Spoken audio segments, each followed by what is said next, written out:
ભુજ ખાતેની ક્રાંતિગુરુ શ્યામજી કૃષ્ણ વર્મા કચ્છ યુનિવર્સિટીમાં તાજેતરમાં હાથ ધરવામાં આવેલી શૈક્ષણિક ભરતી પ્રક્રિયા વિવાદના ઘેરામાં આવી છે।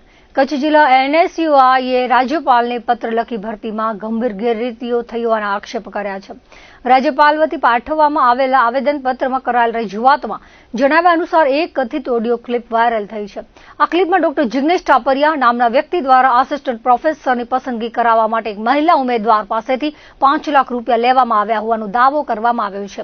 ઉપરાંત મનોવિજ્ઞાન વિષયના ઇન્ટરવ્યુમાં વિષય નિષ્ણાત તરીકે આવેલા ડોક્ટર સુરેશ મકવાણાએ હિતોના ટકરાવ વચ્ચે પોતાના જ 2 PhD વિદ્યાર્થીઓને વધુ માર્ક્સ આપી ગેરકાયદેસર રીતે પસંદ કર્યા હોવાનો પણ આક્ષેપ કરાયો છે। NSUI દ્વારા UGC રેગ્યુલેશન 2018 મુજબ તમામ ઉમેદવારોના મેરિટ અને API સ્કોર 2 દિવસના યુનિવર્સિટીની વેબસાઇટ પર જાહેર કરવાની માંગ સાથે સમગ્ર ભરતી પ્રક્રિયાની તટસ્થ તપાસ કરવાની વિનંતી કરવામાં આવી છે। આ વેળાએ કચ્છ જિલ્લા NSUIના પ્રમુખ ઋષિરાજસિંહ જાડેજા સહિતના હોદ્દેદારો અને કાર્યકરો હાજર રહ્યા હતા। મીડિયાના માધ્યમથી અમને જાણવા મળ્યું છે સમગ્ર 2 દિવસથી કચ્છમાં જે હમણાં ભરતી થઈ તે બાબતે ભરતી કૌભાંડ આચરવામાં આવ્યું છે। ક્યાંક ને ક્યાંક જગદીશ ટાપરિયા નામનો વ્યક્તિ ક્યાંક ને ક્યાંક બધી મેલી ભગત સાથે ક્યાંક ને ક્યાંક કચ્છ યુનિવર્સિટીના સત્તાધીશો સાથે સેટિંગ કરીને એક અમદાવાદના મહિલા ઉમેદવાર છે તેની પાસેથી ₹5 લાખ જેટલા રૂપિયા લઈ લીધા હતા અને તેને 13 લાખ રૂપિયા જેટલી માંગ કરી હતી। ત્યારે આ જ્યારે ભરતી કૌભાંડ બહાર આવ્યું છે ત્યારે આમાં ક્યાંક ને ક્યાંક કચ્છ યુનિવર્સિટીના સત્તાધીશો સંડવાયેલા છે અને તેના બાબતે અમે આજે રાજ્યપાલશ્રીને કુલપતિના મારફતે રજૂઆત આવેદનપત્ર આપવા આવ્યા હતા, પરંતુ કુલપતિશ્રી હાજર નથી એમ કહી દીધું કે ક્યાંક મિટિંગમાં ગયા છે, બહાર ગયા છે। પરંતુ અમને ક્યાંક ને ક્યાંક આશંકા હતી કે આ ભરતીમાં ક્યાંક ને ક્યાંક છબડો થશે, ક્યાંક ને ક્યાંક સેટિંગ થઈ રહી છે।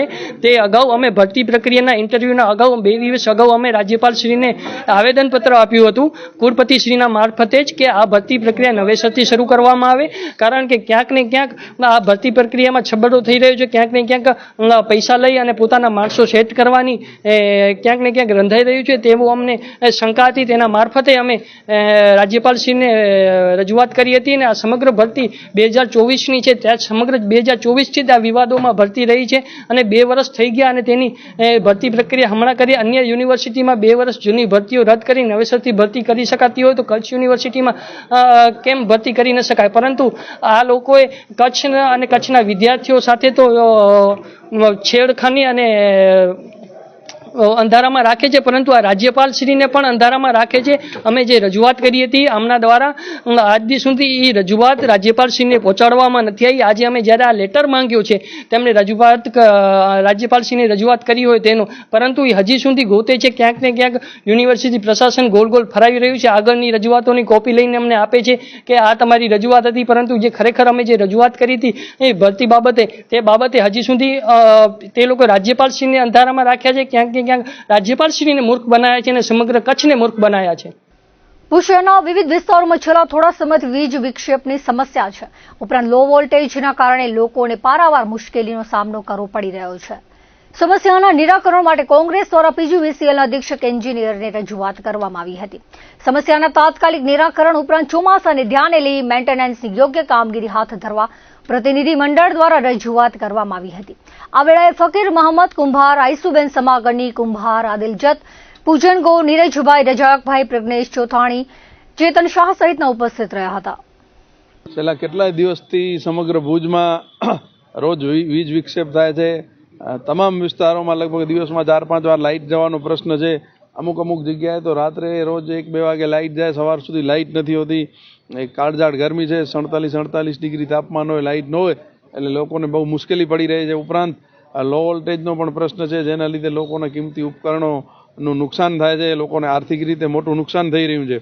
ત્યારે અમે કોંગ્રેસ પક્ષનું એક પ્રતિનિધિ મંડળ આજે અધિક્ષક ઇજનેરશ્રીને રજૂઆત કરી અને આ બાબતે તાત્કાલિક પગલાં લેવા જણાવ્યું। ઉપરાંત ચોમાસું આવી રહ્યો છે ત્યારે મેન્ટેનન્સની કામગીરી જે કરવાની હોય તાત્કાલિક કરી લેવામાં આવે, એના માટે એવા ટાઈમિંગ રાખવામાં આવે કે જે સમયે લોકોને મુશ્કેલી ન પડે, સવારના વહેલું રિપેરિંગના કે મેન્ટેનન્સના કામો થાય, જેથી બપોરના ભાગમાં કે લાઇટ બંધ ન રાખવી પડે। આવા વિવિધ મુદ્દાઓ ઉપર રજૂઆત કરવામાં આવી હતી। આના માટે લોકોની બધાની રજૂઆત સાંભળી છે। જુદા જુદા પ્રશ્નો જે વિસ્તારના છે એ વિસ્તારની યાદી કરી લેવામાં આવી છે અને સંલગ્ન અધિકારીઓને ફિલ્ડ ઉપર તપાસ કરાવી, સ્થળ તપાસ કરાવી કે આ પ્રશ્ન છે સમજી અને જે કોઈ મેન્ટેનન્સનું કામ છે કે કોઈ ટ્રાન્સફોર્મરમાં મેન્ટેનન્સનું કામ છે, લાઇન મેન્ટેનન્સનું કામ છે, એ તાત્કાલિક હાથ ઉપર ધરી અને આવા પ્રશ્નો ન આવે એના માટે પૂરેપૂરી વ્યવસ્થા ગોઠવવામાં આવશે. એના માટે અમે સ્પષ્ટ સૂચના આપી છે. રેન્ડમલી અમે પણ અહીંથી કોલ કરતા હોઈએ છીએ અને ફોન ન ઉપડે એવો પ્રશ્ન બિલકુલ થવો ન જોઈએ. છતાં પણ એવું ક્યાંય ધ્યાનમાં આવશે તો તાત્કાલિક એના ઉપર પગલાં લેવામાં આવશે. અને મોસ્ટલી કોલ સેન્ટરના ફોન રાત્રે ચાલુ જ હોય છે. રેન્ડમલી અમે પણ અહીંથી કોલ કરતા હોઈએ છીએ. છતાં કોઈ એવું ધ્યાનમાં આવશે તો એના ઉપર અમે તાત્કાલિક પગલાં લઈશું. ને ઉનાળામાં અમે સ્પષ્ટ સૂચના આપી છે કે હીટ વેવને કારણે વહેલા કામ ચાલુ કરી અને બપોરે તડકો થાય એ પહેલાં કામ પૂરા કરી દેવાના છે. અને અત્યારે હમણાં છેલ્લા થોડાક વખતથી જ્યારથી આપણે ભુજમાં હીટવેવ ચાલુ થયો છે ત્યારથી એ સૂચના જ અપાઈ છે. પણ ત્યાં છતાં જ્યાં કંઈ પાલન ન થતું હોય અને જો મોડેથી જતા હશે તેના ઉપર પણ પગલાં લેવામાં આવશે અને વહેલા કામ શરૂ કરવામાં આવશે. કચ્છની પવિત્ર ધરા પર અત્યારે ભક્તિનો અનોખો માહોલ જામ્યો છે. નખત્રાણા તાલુકાના વડવા ભોપા ખાતે આયોજિત ભવ્ય શિવકથાના 5મા દિવસે હજારોની સંખ્યામાં ઉમટેલા મેદની વચ્ચે કથાકાર પૂજ્ય ગિરી બાપુએ શિવ મહિમાનું રસપાન કરાવ્યું હતું. કથાના પ્રારંભમાં બાપુએ સુંદર વાત કરી હતી કે જેમ શરીરને બાહ્ય રીતે શુદ્ધ કરવા માટે આપણે જળથી સ્નાન કરીએ છીએ તેમ આંતરિક મન અને આત્માના મેલને ધોવા માટે શિવકથાના જ્ઞાન ગંગામાં ડૂબકી લગાવવી અનિવાર્ય છે. સત્સંગ એ માત્ર ધાર્મિક પ્રક્રિયા નથી, પરંતુ તે જીવન જીવવાની એક ઉત્તમ કળા છે જે માણસને અહંકાર અને ક્રોધ જેવા વિકારોથી મુક્ત કરીને પરમ શાંતિ તરફ દોરી જાય છે. કથામાં વડવા ભોપા ખાતે શિવાલિકા ગ્રુપ અને આયોજક અંકિત ગિરી ગોસ્વામી પરિવાર દ્વારા તૈયાર કરવામાં આવેલી હિમાલયની ગિરિમાળા અને કેદારનાથ ધામની આબેહૂબ પ્રતિકૃતિ છે. શ્રદ્ધાળુઓ હિમાલયની ઊંચાઈઓ પર જઈને દર્શન કરવા અસમર્થ છે તેઓ માટે આ પ્રતિકૃતિ જાણે સાક્ષાત શિવધામના દર્શન કરાવતી હોય તેવો ભાસ કરાવી રહી છે. ભવ્ય પ્રતિકૃતિને નિહાળવા માટે માત્ર કથા સાંભળનારા શ્રોતાઓ જ નહીં પરંતુ દૂર દૂરથી લોકો અહીં ઉમટી રહ્યા છે. ભવ્ય શિવલિંગો અને પહાડી વાતાવરણની જે રચના કરવામાં આવી છે તે સમગ્ર વિસ્તારને કૈલાશ ધામ જેવો લુક આપી રહી છે. લોકો આ પ્રતિકૃતિ સમક્ષ નતમસ્તક થઈને ધન્યતા અનુભવી રહ્યા છે. બાપુએ કથાના પ્રવાહને આગળ ધપાવતા શિવ તત્વની ગહન સમજ આપી હતી. તેમણે જણાવ્યું હતું કે ભગવાન શિવ એ ત્યાગ અને સમર્પણની મૂર્તિ છે. તેઓ દેવોના દેવ હોવા છતાં સ્મશાનમાં રહીને આપણને એ શીખવે છે કે સંસાર નશ્વર છે અને અંતે બધું જ રાખમાં ભળી જવાનું છે. આપણે આપણા રોજિંદા જીવનમાં પણ શિવજીના ગુણો ઉતારવા જોઈએ. બાપુએ ભારપૂર્વક જણાવ્યું કે સાચી ભક્તિ એ જ છે જેમાં બીજા પ્રત્યે કરુણા હોય. શ્રદ્ધાળુઓને સંબોધતા તેમણે કહ્યું હતું કે ભગવાન ભોળાનાથ તો અત્યંત દયાળુ છે. તેઓ કોઈ મોંઘા નૈવેદ્યના ભૂખ્યા નથી, પરંતુ સાચા હૃદયથી અર્પણ કરેલું એક લોટો જળ અને બીલીપત્ર પણ તેમને પ્રસન્ન કરવા માટે પૂરતા છે. જો હૃદયમાં શ્રદ્ધા ન હોય તો કરેલી બધી જ પૂજા વ્યર્થ છે. યુવા પેઢીને સંદેશ આપતા ગિરી બાપુએ કથામાં જણાવ્યું હતું કે આધુનિકતાના સમયમાં આપણે આપણા સંસ્કારો ભૂલવા જોઈએ નહીં. માતા પિતાની સેવા એ જ સૌથી મોટી પૂજા છે. જે ઘરમાં વડીલોનું સન્માન થાય છે ઘરમાં સાક્ષાત શિવનો વાસ હોય છે. કચ્છના ભાવિકોની અતૂટ શ્રદ્ધા જોઈને બાપુ પણ ભાવવિભોર બન્યા હતા. તેમણે કચ્છની આ સુરવીર અને સંતોની ભૂમિને વંદન કર્યા હતા. સાંજ સુધી ચાલેલી કથામાં ભજન, ભોજન અને ભક્તિનું ત્રિવેણી સંગમ રચાયો હતો. કથા શ્રવણ માટે મોટી સંખ્યામાં ભાવિક ભક્તો ઉમટી પડ્યા હતા. કાશી કાલછલા, ગોગાધામ અને શિવાલિકા ગ્રુપ દ્વારા આયોજિત જ્ઞાનયજ્ઞમાં 9મી મેના સતી પ્રાગટ્ય અને 10મી મેના ભવ્ય શિવ વિવાહનો પ્રસંગ ધામધૂમથી ઉજવાશે. કથાના મુખ્ય યજમાન તરીકે અંકિત ગિરી ગોસ્વામી પરિવાર સેવા આપી રહ્યો છે. ભક્તિની સાથે સામાજિક જવાબદારીના ભાગરૂપે 10મી મેના 13 નવદંપતીઓના સમૂહ લગ્નનું પણ ભવ્ય આયોજન કરવામાં આવ્યું છે, જેમાં શિવાલિકા ગ્રુપ તરફથી નવદંપતીઓને કરિયાવરની ભેટ આપવામાં આવશે. મહોત્સવને સફળ બનાવવા માટે ભોપા વંકાભાઈ કાછલા, અંકિત ગિરી ગોસ્વામી, ભોપા હમીર રાણાભાઈ તથા સમગ્ર ટીમ જહેમત ઉઠાવી રહી છે. કચ્છી સાહિત્યકાર વિશ્રામભાઈ ગઢવી દ્વારા સંચાલિત કાર્યક્રમમાં દરરોજ બપોરે ભાવિકો માટે મહાપ્રસાદની પણ સુંદર વ્યવસ્થા કરવામાં આવી છે. કથા વિશે એક તો વાંકોલ માત કી જય.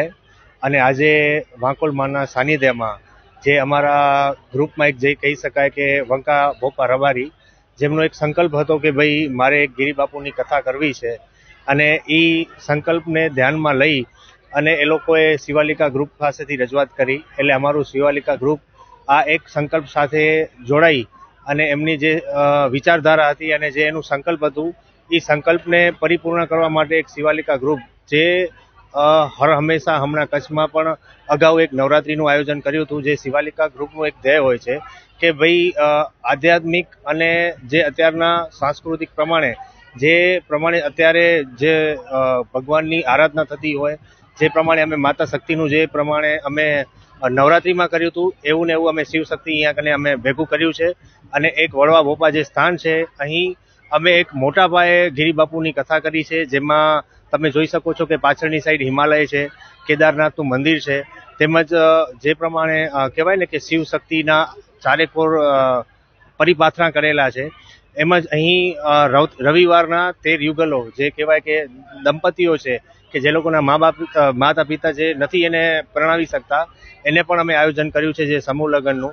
એટલે હર હંમેશા શિવાલિકા ગ્રુપ આવી પ્રવૃત્તિઓમાં, ધાર્મિક પ્રવૃત્તિઓમાં જે કચ્છને તમામ જનતાને સંદેશો પહોંચાડવા માટેનું આ એક આયોજન કર્યું છે. હવે કથા વિશે તો એમ કહેવાય કે મારા પુત્ર અંકિત ગીરીએ આ બધું આયોજન કર્યું છે અને અહીંયાના ગામના આજુબાજુવાળા જે ક્ષત્રિય સમાજ છે એમનો વિશેષ ફાળો છે અને એ લોકો દિવસ રાત ખડે પગે અહીંયા કામકાજ કરે છે અને કોઈ જાતની આમ તકલીફ શું છે એ કોઈને ખબર પડવા નથી દીધી. એટલે હું એમનો ઋણી રહીશ કે એમણે આ ભગીરથ કાર્યમાં જે સાથ સહકાર આપ્યો છે અને જે મહેનત કરી રહ્યા છે છોકરાઓ રાત્રિઓ, તો એ ધન્યવાદને પાત્ર છે. તમામ સમાજના લોકો અત્રે ઉપસ્થિત છે, કથાનું શ્રવણ કરે છે. પૂજ્ય ગીરબાપુ આપણે વેદોક્ત શાસ્ત્ર સાથે, દાખલાઓ સાથે કે આપણે શિવની પૂજા કરવાથી શું ફળ મળે, શિવ પૂજાથી માણસનો કઈ રીતનું જીવંત રમ્ય બને, એવી રીતની બધી સરળ ભાષામાં આપણને સમજાવે છે. અને વારંવાર આ વડવા ભોપાની હું કહીશ કે એક પરંગણું, નાનું પરંગણું ને એમાં આ શિવ કથાનો જે માહોલ સર્જાયો, સાધુ સંતો, ભુવાજીઓ, તમામ સમાજો અત્રે પધાર્યા. આ ધરતી પાવન થઈ ને આ પાવન ધરતીમાંથી આપણે કાંઈક ને કાંઈક લઈ જવાનું છે. નિર્વ્યસન બનીએ, શિક્ષણમાં સહયોગ આપીએ. શિવાલિકા ગ્રુપના કો-ઓનર છું અને અત્યારે તમે જોઈ રહ્યા છો કે અહીંયા વડવા પોપા સ્થાને આપણે મોટા પાયે ગિરિબાપુની કથાનું આયોજન કરેલું છે. બહારની બાજુ તમે મુખ્ય દરવાજે જોઈ શકો છો કે 12 જ્યોતિર્લિંગના દર્શન કરી શકો છો. કેદારનાથનું મંદિર છે અને અહીંયા આજે 5મો દિવસ છે અને હજારો સંખ્યામાં ભાવિ ભક્તો આવે છે, કથાનો લાભ લે છે અને મહાપ્રસાદનો પણ લાભ લે છે. રસોડામાં પણ ખૂબ સ્વયંસેવકો દિલથી બધાને પ્રસાદ પણ આપી રહ્યા છે. અમે અહીંયા સરસ શિવ પુરાણનો આયોજન કરેલો છે, જેમાં 13 યુગલ પ્રભુત્વના પગલાં માંડવાના છે. 13 યુગલના લગ્નનું આયોજન કરેલું છે રવિવારના. એમાં અમારે મહિલા મંડળે સારો સેવા સહભાગી થયા છે. અમારે અહીંયા કાન ઠોકવારી માકોલમાં ને ત્યાં આ કંથાનું આયોજન કરવામાં આવ્યું છે, એટલે અમે લોકો બધાએ અમારા ભાવ પ્રમાણે સેવા આપીએ છીએ ને એ અમારો ભાગ્ય છે કે અમને આવો લાભ મળે છે. આ જે ઠોકવારી માતાજી શિવપુરાણ જે શિવપુરાણ ચાલુ છે કથા, તેમાં 4-5 થી 12-5 સુધી કથાનો રસપાન છે અને ભોજન સમારંભમાં સેવા બજાવી રહ્યો છું. અને મા વાંકોલના ધામમાં ઘણા હજારો ભક્તો પ્રસાદી લઈ રહ્યા છે અને લાખો ભક્તો માતાજીના આ ભાવનાથી બધા નિહાળી રહ્યા છે. હું વડવા ભોપા ગામથી આવું છું. અહીં શિવ કથા ચાલુ છે જે 5 દિવસથી ચાલુ છે. તેમાં 5 દિવસથી બધા લોકો સેવા આપી રહ્યા છે. તમે પણ અહીંની મુલાકાત લો અને શિવ કથાનો પ્રારંભ કરો. આયોજન છે જે બહુ સરસ રીતે થયું છે. તમે અહીંની મુલાકાત લો અને અહીં જોડાવો. અહીં હજારો લોકોની સંખ્યામાં અહીં પધારી રહ્યા છે, શિવ ભક્તો આવી રહ્યા છે. દર્શક મિત્રો, આ હતા અત્યાર સુધીના કચ્છ ઉદર ટીવી ન્યૂઝ. ફરી મળીશું નવા સમાચારો સાથે, નવી અપડેટ સાથે. ત્યાં સુધી મને રજા આપશો. નમસ્કાર.